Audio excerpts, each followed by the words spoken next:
grew up in New York, in Brooklyn.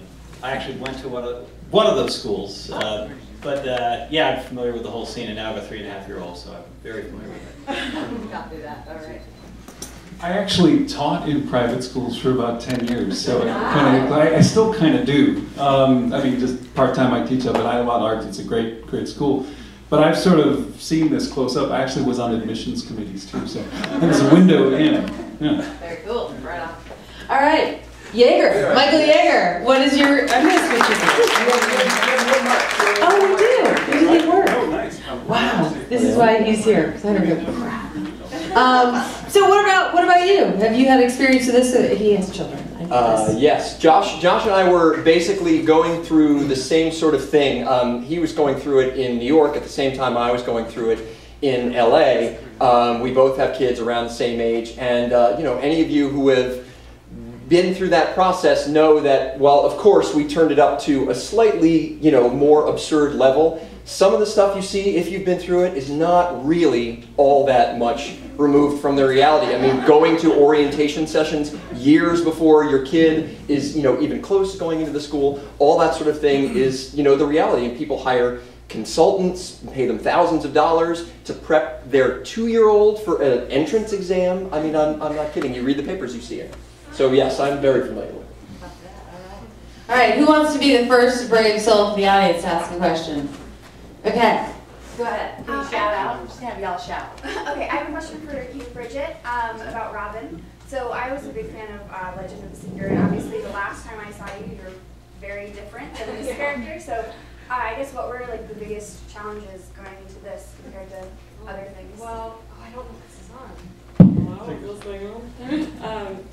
For me it was, I shot it between season 1 and season 2, so I was staying in New York in my old place, so it was just such a different wheels to turn, you know, because this is like comedy, and Seeker, you know, was very like serious, high stakes drama. So the first day on set I was a little bit out of sorts, and it was the scene that we shot in the park with Neil, and I'm a huge Neil Patrick Harris fan, and I was all a mess, but I think it actually kind of helped me because Robin's a bit, you know, so I think it worked, you know, it worked in my favor, yeah.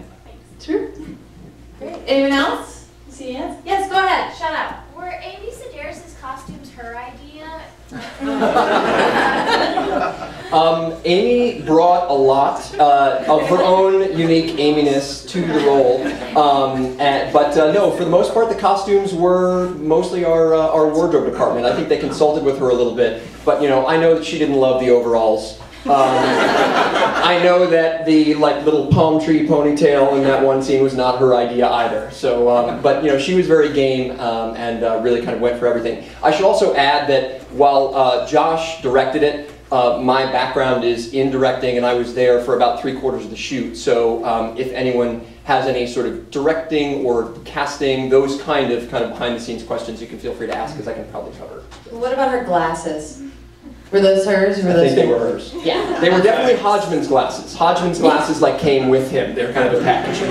Required to have the glasses when you have the Hodgman. Yeah. All right, very good. He's like, well, you guys paid for this, so I'm going to leave them on. I think there's also a YouTube clip where Amy, there are a bunch of YouTube clips up now where there are interviews with the cast characters and such, and Amy talks about the costume stuff on that thing, so you can go check it out. So check it out.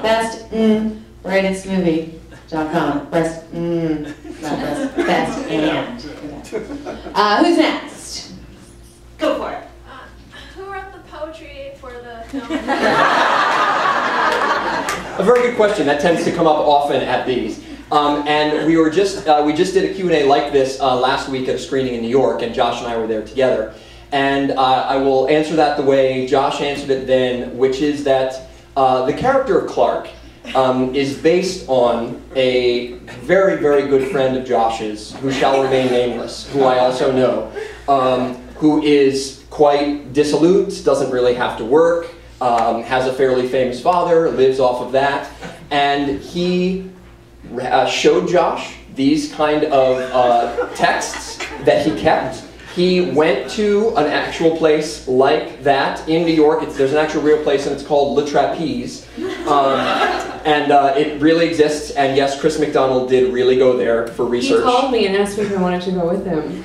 And I was like, and I couldn't go because I was going back to New Zealand, and I was having it going away, but I could not believe it. And he had a lot of good stories, though. He did. He was very dedicated. Research. Yeah. Exactly. He actually wrote it off, too. Yeah.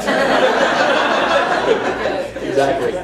And then and Josh and I can't exactly remember where we had the idea that the poetry was texts. It had something to do with the fact that we were trying to figure out something that Jeff could plausibly do that, you can't necessarily be a great painter or something like that. There's a little bit more of kind of a standard, whereas with poetry, it is extremely subjective. So we figured that, at least in this kind of absurd farce that we made, it was within the realm of believability that people could be like, wow, this is amazing poetry.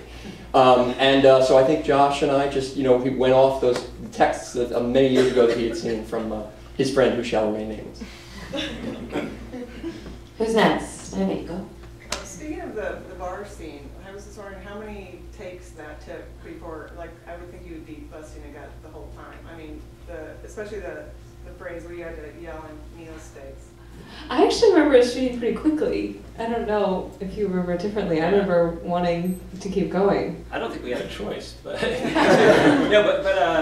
the cast is so good, and they just connect. It was a great, when you're on a good film, there's just a magic and a great energy, and they just connected immediately. It was amazing. They do rehearsals right before we shot, and they were amazing. And I know there wasn't a lot of rehearsal time with all the actors. Right. So it was a kind of a magical collaboration, I think. I'm going to be selfish and jump in real quick too, because I have a question for Ted that I'm dying to ask, because I had read the script before, and that scene where Kathryn, when they're first interviewing, and she reads it, finds it, and then reads it for the first time, hilarious on the page, but the music, to me, like with the swelling cellos and all, and she's reading this, like, did Josh and Michael give you a sense of what that was supposed to be, or was that? Sure. This is where I have to share a lot of credit with Johann Sebastian Bach. And even admit that it wasn't even my idea. These guys if you're familiar with post-production, there are things called temp tracks where they put in guides to try and communicate what they want musically. And they put in the unaccompanied cello suite, Bach, that you heard there, and it worked so well, I was all ready to do something like it, and they were like, let's use it. So we re-recorded it, and I have to say, when I watched the film, I'm like, wow, that really works. So it's pretty amazing. I have another good story about that scene, actually, that John needs to get a little credit for, which is that we had shot the scene just shooting close-ups on Neil and Bonnie and reacting, and close-ups on Jenna delivering the poem, and we were getting tight on time. And our first assistant director, who was an amazing guy, just really kind of making the trains run on time, really kept us going, said, okay, we got it, we're done. And Josh and John had talked about what they call the dolly shot, which is that long continuous shot where we rolled in on Jenna and then turned around and ended up, as the music ended up, on Neil and Bonnie. And literally just the turnaround gets a laugh when we move around. I mean, you guys all laughed when she said Gatorade, which everyone always does. And then we land on Neil and Bonnie, and John and Josh said, no, we really want to get this. It's really going to be important to the movie, and I think it really adds another level to the scene that it wouldn't if we just kept going back and forth. So, right? I mean, I'm remembering that, right? Okay, yeah. The shot was always very dear to Josh, and I totally loved it too. And I think Josh was ready to give in, but. We really enjoyed working together, and I knew how much it meant to him, so I just started fighting for it. I knew that he really wanted it, and Oris, our lovely, a very German assistant director, terrific guy. Who is also a director, and knew that we won the argument because creatively he knew it was going to be a great shot. So.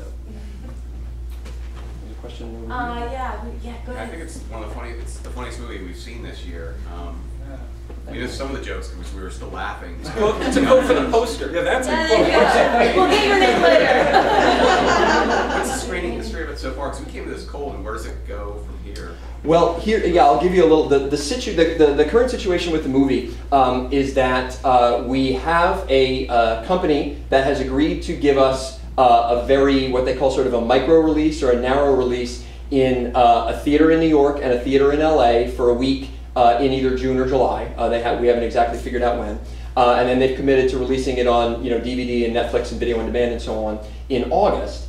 And a very small window. And what we're trying to do with this sneak preview screening series, if you go to the website or you find us on Facebook, you'll see we've had screenings in New Haven and New York, and these 2 in LA. We've got 2 in Philadelphia at the end of this week. We have Washington, D.C. coming up, and Phoenix and Seattle, and we're just sort of taking it around, trying to build some buzz, and trying to show the distributors who have signed on that it has longer legs than that.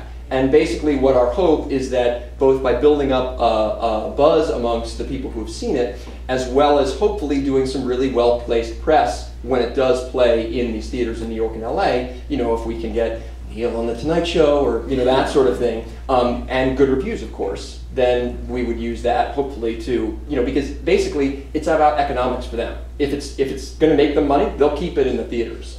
So it's purely just about, it's just a tricky, we shopped it around, and it's a tricky marketing proposition for the studios. That's why they got scared. They said, sure, this will play in New York and LA, but is it going to play in the Midwest and so on? And we try to say, well, The Hangover, my parents are 70 and they thought The Hangover was hilarious. And we don't go that much further than The Hangover does, I don't think. And they're from Connecticut.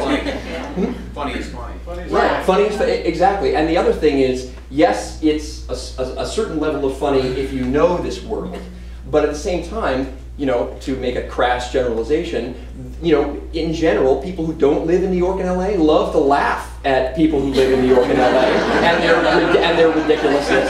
They absolutely do. So that's sort of the pitch we're trying to make too. So in other words, go on Facebook tonight, Twitter tonight, get out there, bestandbrightestmovie.com, put it out there, get everyone talking about it. That was that message.